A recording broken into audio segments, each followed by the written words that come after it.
Hey, this is Rich with another quick tips tutorial, and let's jump right in. Today's poster wants to know how to take this photo and warp it back into what it's supposed to be. If you're really standing there, the Earth, Mars is not going to look round like that. It's because the lens was round. So in Photoshop, you'd want to go to Edit, Transform, and go to Warp.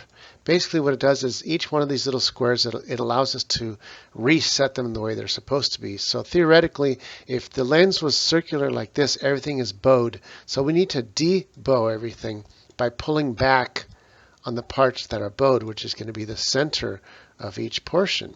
So in doing that, this is going to give us a better perspective of what it really is supposed to look like. And in our case, it's going to be something closer to this. Then we could simply take the marquee tool and draw out everything that we don't need, the extraneous stuff, and then select the inverse and get rid of all the other stuff. And there we go. We got ourselves a photograph that is much closer to what it looks like if you're really standing there. That's all there is for this tutorial. This is Rich over at TVP Live, calling it quits for this tutorial, saying over and out.